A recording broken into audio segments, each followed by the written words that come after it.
Praise the Lord. இன்றைய நாளுக்கான வேத தியானம் யோவான் அதிகாரம் 4 1 முதல் 54 வரை. யோவானை பார்க்கிலும் இயேசு அநேகம் பேரை சீஷராக்கி ஞானசானம் கொடுக்கிறார் என்று பரிசேயர் கேள்விப்பட்டதாக கர்த்தர் அறிந்தபோது யூதேயாவை விட்டு மறுபடியும் கலிலேயாவுக்கு போனார். இயேசு தாமே ஞானசானம் கொடுக்கவில்லை, அவருடைய சீஷர்கள் கொடுத்தார்கள்.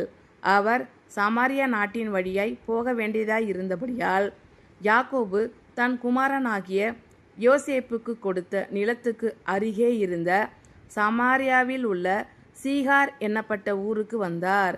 அங்கே யாக்கோபுடைய கிணறு இருந்தது.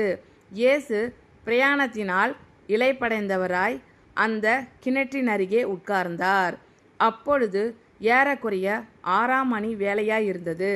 அவருடைய சீஷர்கள் போஜன பதார்த்தங்களை கொள்ளும்படி ஊருக்குள்ளே போயிருந்தார்கள்.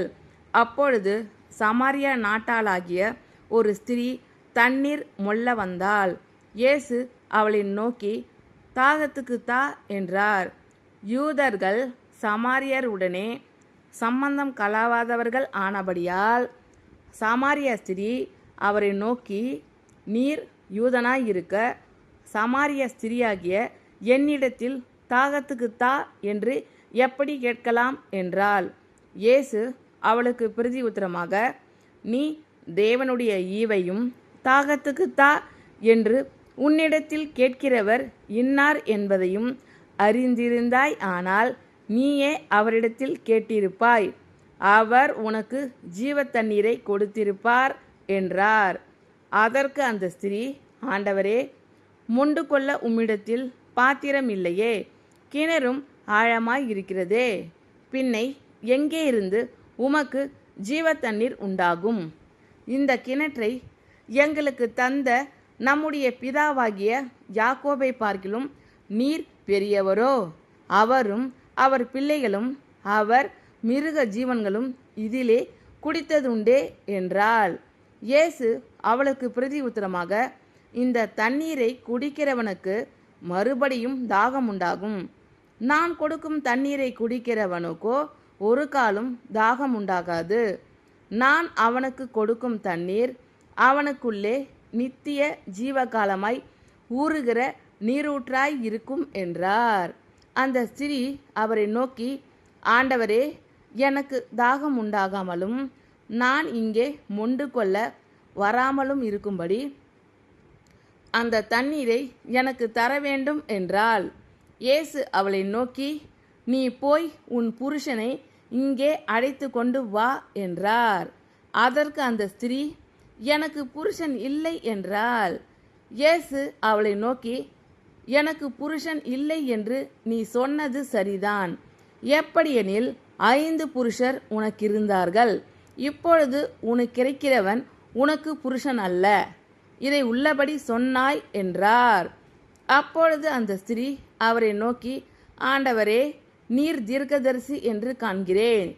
எங்கள் பிதாக்கள் இந்த மலையிலே தொழுது கொண்டு வந்தார்கள், நீங்கள் எருசலேமில் இருக்கிற ஸ்தலத்திலே தொழுது கொள்ள வேண்டும் என்கிறீர்களே என்றாள்.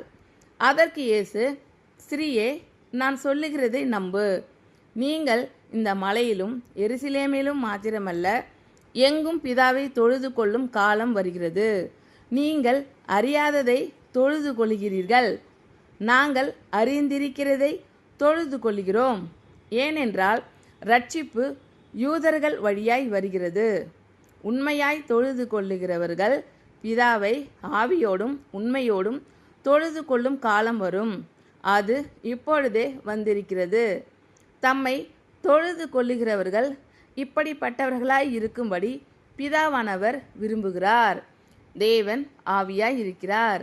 அவரை தொழுது கொள்ளுகிறவர்கள் ஆவியோடும் உண்மையோடும் அவரை தொழுது கொள்ள வேண்டும் என்றார். அந்த ஸ்திரீ அவரை நோக்கி, கிறிஸ்து என்னப்படுகிற மேசியா வருகிறார் என்று அறிவேன். அவர் வரும்போது எல்லாவற்றையும் நமக்கு அறிவிப்பார் என்றாள். அதற்கு இயேசு, உன்னுடனே பேசுகிற நானே அவர் என்றார். அத்தருணத்தில் அவருடைய சீஷர்கள் வந்து அவர் ஸ்திரீயுடனே பேசுகிறதை பற்றி ஆச்சரியப்பட்டார்கள். ஆகிலும் என்ன தேடுகிறீர் என்றாவது, ஏன் அவளுடனே பேசுகிறீர் என்றாவது ஒருவனும் கேட்கவில்லை.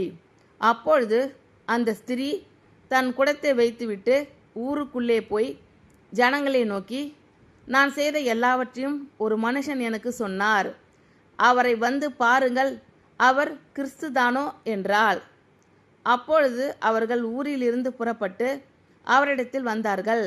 இப்படி நடக்கையில் சீஷர்கள் அவரை நோக்கி, ரபி, போஜனம் பண்ணும் என்று வேண்டிக் கொண்டார்கள். அதற்கு அவர், நான் புசிப்பதற்கு நீங்கள் அறியாத ஒரு போஜனம் எனக்கு உண்டு என்றார். அப்பொழுது சீஷர்கள் ஒருவரை ஒருவர் பார்த்து, யாராவது அவருக்கு போஜனம் கொண்டு வந்திருப்பானோ என்றார்கள். இயேசு அவர்களை நோக்கி, நான் என்னை அனுப்பினவருடைய சித்தத்தின்படி செய்து அவருடைய கிரியையை முடிப்பதே என்னுடைய போஜனமாய் இருக்கிறது. அறுப்பு காலம் வருகிறதற்கு இன்னும் 4 மாதம் செல்லும் என்று நீங்கள் சொல்லுகிறதில்லையா? இதோ வயல் நிலங்கள் இப்பொழுதே அறுப்புக்கு விளைந்திருக்கிறது என்று உங்கள் கண்களை ஏறெடுத்து பாருங்கள் என்று நான் உங்களுக்கு சொல்லுகிறேன். விதைக்கிறவனும் அறுக்கிறவனுமாகிய இருவரும் ஒருமித்து சந்தோஷப்படத்தக்கதாக அறுக்கிறவன் கூலியை வாங்கி நித்திய ஜீவனுக்காக பலனை சேர்த்து கொள்கிறான். விதைக்கிறவன் ஒருவன், அறுக்கிறவன் ஒருவன் என்கிற மெய்யான வழக்க சொல் இதனாலே விளங்குகிறது. நீங்கள் பிரயாசப்பட்டு பயிரிடாததை அறுக்க நான் உங்களை அனுப்பினேன். மற்றவர்கள் பிரயாசப்பட்டார்கள், அவர்களுடைய பிரயாசத்தின் பலனை நீங்கள் பெற்றீர்கள் என்றார். நான் செய்த எல்லாவற்றையும் எனக்கு சொன்னார் என்று சாட்சி சொன்ன அந்த ஸ்திரீயினுடைய வார்த்தையின் நிமித்தம் அந்த ஊரில் உள்ள சமாரியரில் அநேகர் அவர் மேல் விசுவாசம் உள்ளவர்கள் ஆனார்கள். சமாரியர் அவரிடத்தில் வந்து தங்களிடத்தில் தங்க வேண்டுமென்று அவரை வேண்டிக் கொண்டார்கள். அவர் 2 நாள் அங்கே தங்கினார். அப்பொழுது அவருடைய உபதேசத்தின் நிமித்தம் இன்னும் அநேகம் பேர் விசுவாசித்து அந்த ஸ்திரியை நோக்கி, உன் சொல்லின் நிமித்தம் அல்ல, அவருடைய உபதேசத்தை நாங்களே கேட்டு அவர் மெய்யாய் கிறிஸ்துவாகிய உலக இரட்சகர் என்று அறிந்து விசுவாசிக்கிறோம் என்றார்கள். 2 நாளைக்கு பின்பு அவர் அவ்விடம் விட்டு புறப்பட்டு கலிலேயாவுக்கு போனார்.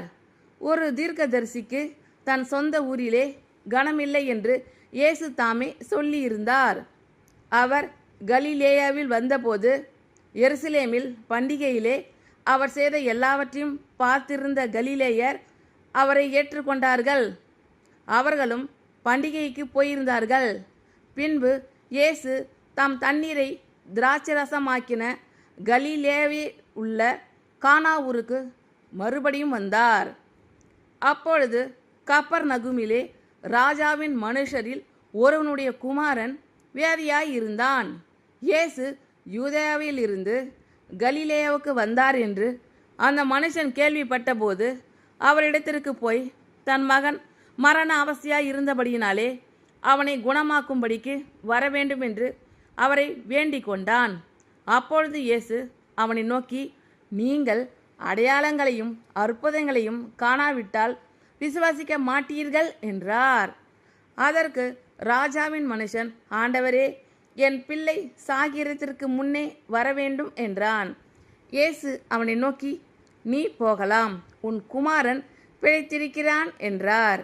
அந்த மனுஷன் இயேசு சொன்ன வார்த்தையை நம்பி போனான். அவன் போகையில் அவனுடைய ஊழியக்காரர் அவனுக்கு எதிர்கொண்டு வந்து, உம்முடைய குமாரன் பிழைத்திருக்கிறான் என்று அறிவித்தார்கள். அப்பொழுது எந்த மணி நேரத்தில் அவனுக்கு குணம் உண்டாயிற்று என்று அவர்களிடத்தில் விசாரித்தான். அவர்கள், நேற்று 7ஆம் மணி நேரத்தில் ஜுரம் அவனை விட்டது என்றார்கள். உன் குமாரன் பிழைத்திருக்கிறான் என்று இயேசு தன்னுடனே சொன்ன மணி நேரம் அதுவே என்று தகப்பன் அறிந்து அவனும் அவன் வீட்டார் அனைவரும் விசுவாசித்தார்கள். இயேசு யூதேயாவிலிருந்து கலிலேயாவுக்கு திரும்பி வந்த பின்பு இது அவர் செய்த 2ஆம் அற்புதம். ஆமீன். Thank you Lord. கர்த்தர் உங்கள் அனைவரையும் ஆசீர்வதிப்பாராக. God bless you all.